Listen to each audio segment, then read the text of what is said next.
নমস্কাৰ। এটা দুৰ্ভগীয়া পৰিয়ালৰ কৰুণ কাহিনী। জীয়ৰীক চিকিৎসা কৰি হেৰাল সা সম্পত্তি। বিকলংগ জীয়ৰী এতিয়া বিচনাত। লখিমপুৰ জিলাৰ নাওবৈচাৰ পানধোৱা গাঁৱৰ আইনুল হকৰ জীয়ৰী আফৰিনা বেগম বহুদিন ধৰি দুৰাৰোগ্য ৰোগত আক্ৰান্ত হৈ আছিল। জানিব পৰা মতে আফৰিনা বেগম জন্ম লোৱাৰ পৰাই বিকলংগ। অসম চৰকাৰ আৰু আজমল ফাউণ্ডেশ্যনৰ ওচৰত সহায় ভিক্ষা খুজি দুৰ্ভগীয়া পৰিয়ালৰ কাটৰ আহ্বান। পৰিয়ালৰ লোকে ঘৰৰ সা সামগ্ৰী বিক্ৰী কৰি ছোৱালীজনীৰ চিকিৎসা কৰি আহিছে, কিন্তু সুফল একোৱেই পোৱা নাই। টকাৰ অভাৱত এতিয়া পৰিয়ালৰ লোকে আফৰিনা বেগমক চিকিৎসা আগবঢ়াব পৰা নাই।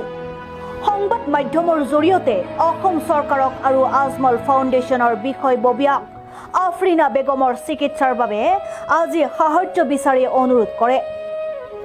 যদি কোনো সদাশয় ব্যক্তিয়ে দুৰ্ভগীয়া পৰিয়ালটোক সহায়ৰ হাত আগবঢ়াবলৈ বিচাৰে তেন্তে একাউণ্ট নম্বৰ 389775214748 আৰু IFSC SBIN 0009434ত সহায় আগবঢ়াব পাৰে। আমি এতিয়া অহনো সুবিধা মোতাবেক পাইছি না। আমাৰ 12 বছৰ হয়ে গেছে। এই ছোৱালী এই বিকলঙ্কর এতিয়া অহনো সুবিধা কিছুই পাইছি না। আর সরকারের তো কিছু পাইছি না। আর টেহা আমার ধরো 2 লাখ টাকা খরচ হয়ে গেছে।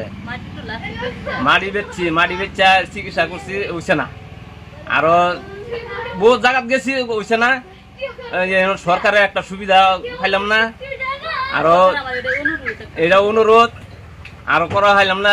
মাটি বাড়ি শেষ, আর কি চিকিৎসা করাম, পয়সা পাতি নাই, অনেকটা সুবিধা দেন। সুবিধা সেরি মানুষ। নাওবৈচাৰ পৰা ইছানুল হক ফকিৰৰ ৰিপোৰ্ট, কোব্ৰা নিউজ অসম।